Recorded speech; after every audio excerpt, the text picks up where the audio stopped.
Amahoro y'Imana abane namwe inshuti bakundwa amashimye gukurikirana ibiganiro bica hano kumbonesha kure yanyu ya BTV Burundi n'umwanya mwiza kugira tubashikirize amakuru mu Kirundi, amakuru duhera ku ngingo nkuru ziyagize. Ikibazo cibura y'uburyo bukwiye nimwe mu ntambamyi zihanze abahurikiye mu mwuga wo kwandika ibitabo. Ivyo rero bikaba bishikirizwa na Roland Rugero, umwe mu bahurikiye mu ndangura bitabo ico bita edition gusoma. Munaza kubikurikirana muri kano kanya kagiye kuza mwidonido y'amakuru yacu. Nayo ishira hamwe rya Lumitel igeje ibibanza vyo gutanga ubutumwa, hariho iminara yagenewe gukorana na 2G na 3G. Uno munsi bakaba bageze kuri 4G. Muraza kubikurikirana mwidonido y'amakuru yacu. Turafise n'ayandi makuru atari make twabateguriye mu kanya idonido y'amakuru yacu.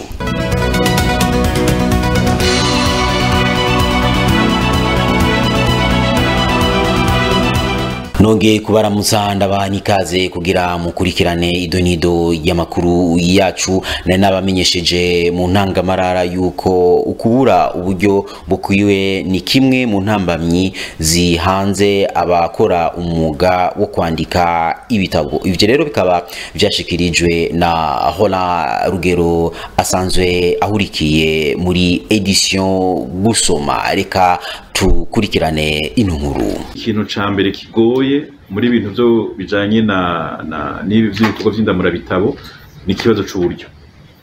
Muribuka yuko ngiyaza ko hari mwaka uyu canke menga haci imyaka 2 oya hari mu mwaka uheze twari twamenyeje yuko tuzotanga agashimwe kitiriwe gusoma, le prix littéraire gusoma.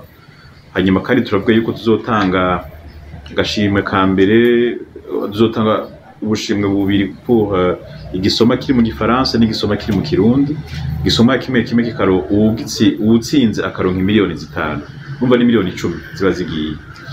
Ngizo miliyoni rero kuzirondera ugaca urondera n'imishahara ijanye n'abariko barakora muri indamura bitabo gusoma, ugashobora kuriha loyer yaho ukorera, ugashobora kuriha internet, ugashobora kuriha transport, kuko ivyo byose birasaba yuko uburongozi canke abakora mu ndamura bitabo bava ngaha baja hajye n'ibiki byose usanga biremereye.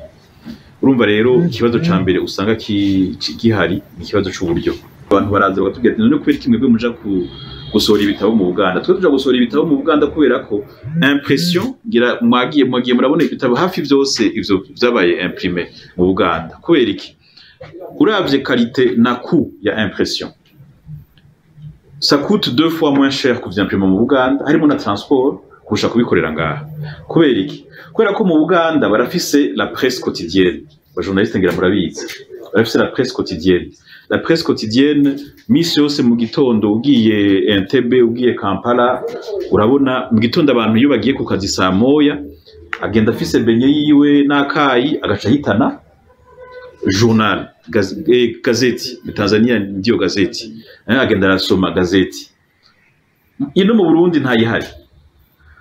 Iyo ufise rero presse quotidienne ucugura n'ivyuma biproduce iyo presse quotidienne. Ni kuvuga je namambwira je naragiye ahantu hari NTV impression zabo ingene zingana, ni nko fata iyi nzu, ubona iyi nzu yose izi mpome zose bakazigombora gushika hariya, ugacugwiza na kabiri, ugaca uduza nk'imetero nka 4, ikimashine kimwe. Ico kimashine kimwe gisohora ama exemplaire 60 kw'isaha.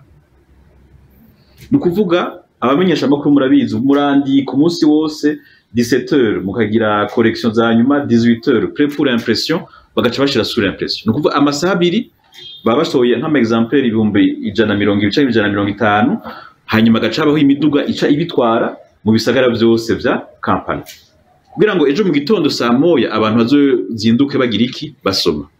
None mu gihe udafise izo mashine rero, ni mashine imwe usanga igugwa imiliyoni 10 z'amadolari, 15 z'amadolari.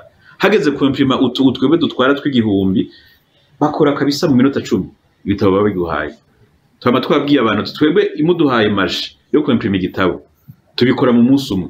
Ukora murungikira mu Buganda, Lorandeme akabikurunkiye urumva rero muri iyo contexte usanga ufise la presse ntuzeye quotidienne usanga aussi no kwimprima ibitabo vyoroshe rero ivyo byose biri mu bivyo ariko avuga bijanye n'intamba iyo udafise infrastructure nziza nariku mugabo infrastructure naho ushobora nta murundi yoza kurondera imiliyoni uri miliyoni umwe deja w'amadolari kugira ngo uro kuragira business nk'iyo ni miliyaridi 8 hafi z'amarundi nayumvire amiliyaridi 8 z'amarundi kugira wubake imprimerie ayo mahera uzogagaruza ryari ko ibintu byinjiriza amahera mu Burundi no kwimprima amaresu n'amakarne ya ntuzeye kwimprima calendrier kwimprima mu matora kwimprima n'amakaye iyo marshi zoyironka ryari mahera uzogagaruza ryari Ishirahamwe rya Lumitel riherutse kongereza ibibanza vyo gutanga ubutumwa hariho n'iminara yagenewe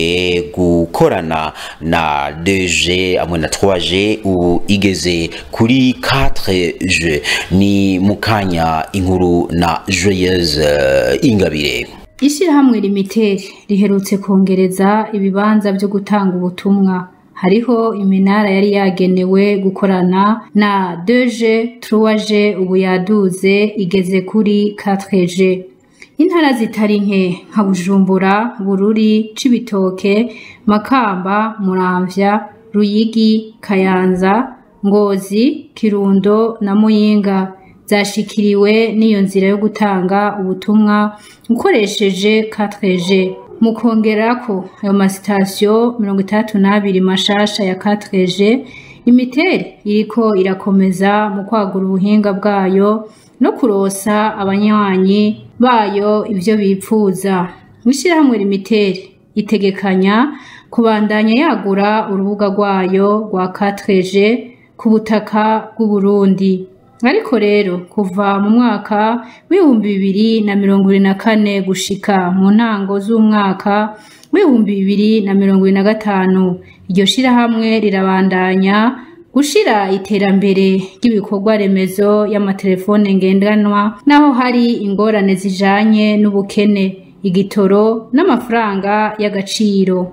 Ariko mu gushiramwo amafaranga yo gukoresha izo sitasiyo 32 za 4G ziyongera irongereza ubushobozi bwa 4G kugera ku bice 48 mu gice ca mbere c'umwaka w'2025 kugira ngo irose abanywanyi bayo ubuhinga bw'ingurukana bumenyi buteye imbere. Mwomenya ko izo sitasiyo zishizwe ahantu heza ho gushitsa ivyo abanywanyi bazo bakeneye, gutyo zigatuma ubuhinga bwo gukorana bugenda bwihuta kandi zigatuma umuntu ashobora kuronka amakuru atankomanzi, kuraba ibiri ku buhinga ngurukana bumenyi be no guhanahana amakuru mu gihe nyaco. Kugwanya ingwara zifatiye ku bitegwa no guhindura imiti imeze nabi y'ibitegwa ibangamira amagara y'abantu bizofasha kugira ngo umwimbu wiyongere mu gisata c'uburimyi. Ivyo rero bikaba bisigurwa na Niyongere Celestin ajeje ikigo kabi co mu Burundi. Elvis Munyaneza. Guhangana n'ingwara z'ibitegwa ni bimwe umugambi Plantwise Plus igiye kurangura mu kongereza umwimbu mu gisata c'uburimyi. Bivugwa na Niyongere Celestin arongoye ikigo kabi mu Burundi. Plantwise Plus twiteze ihinduka rikomeye. Mwabonye ko dukeneye yuko igihugu gishobora gufasha abantu barenga 500 bakaronga ubumenyi bujanye no kugwanya ingwara z'ibitegwa, hanyuma bugwanije ingwara z'ibitegwa baca bongereza umwimbu.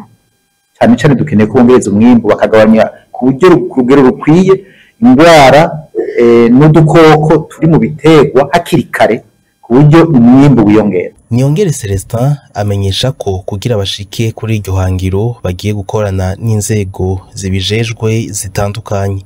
Ibisata twababwiye ni bisata bijanye nababwiye ko tuzokora mu gisata ca mbere kijanye no kugwiza abaganga b'ibitegwa, aho tuzokorana na BPAye dukorane n'aba bantu bose bari muri amakoperative dukorane n'abagwiza mbuto, aba bose bari mu burimyi tugomba kubashikira hanyuma bashobore kurwanya indwara ku rugero rushimishije hanyuma umwimbu bandanye wiyongera. Abo ni bamwe.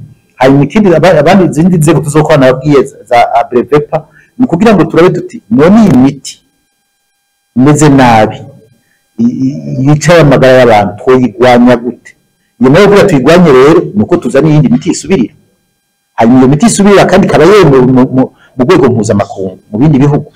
Ni ukuvuga yuko tuzoba dukorana n'izo nzego zibijejwe kugira ngo dufashe iyo miti iboneke mu gihugu. Nk'uko biri mu biharuro vy'imfatakibanza ya Rusansuma yabaye mu mwaka w'ibihumbi 2024 y'abantu, uburaro, uburimyi n'ubworozi yashizwe ahabona ku igenekerezo rya 27 Ntwarante uyu mwaka, ibice 85 vy'abarundi batunzwe n'uburimyi.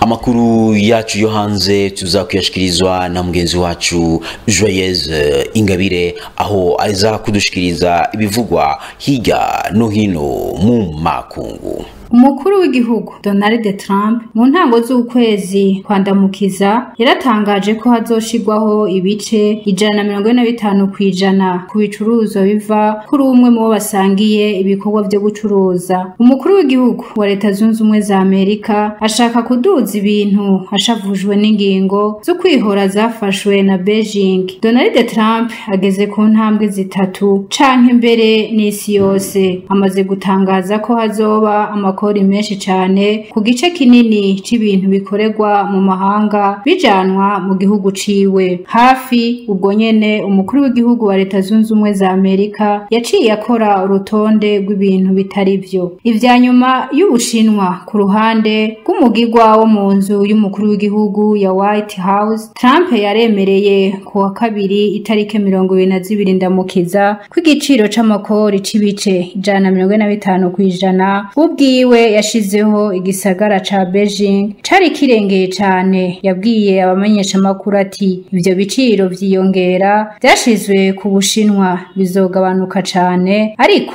ntituzosubira kubusa. Dutandukire n'inkuru gira kabiri. Umukuru w'igihugu c'Ubufaransa na Madagascar yaratangaje ejo ku wa gatatu igenekerezo rya 23 Ndamukiza ko bazokomeza ubugenzi bwabo mu vy'ubutunzi biciye mu migambi myinshi ikomeye. Ayo masezerano yemejwe ku munsi wa mbere mu rugendo rwiwe Emmanuel Macron Antananarivo. Umukuru w'igihugu c'Ubufaransa Emmanuel Macron na mugenzi we w'umunyamadagascar Andry Rajoelina bamenyesheje ku wa gatatu igenekerezo rya 23 Ndamukiza ko bazokomeza ubugenzi bwabo mu vy'ubutunzi biciye mu migambi myinshi y'agaciro. Ku munsi wa mbere w'urugendo wa leta Antananarivo, Emmanuel Macron yaratangaje amasezerano menshi hambaye avuga ibintu bitandukanye: ingufu, ubuhinga bwa none, ibikorwa remezo, guhuza abantu n'abakerarugendo. Andry Rajoelina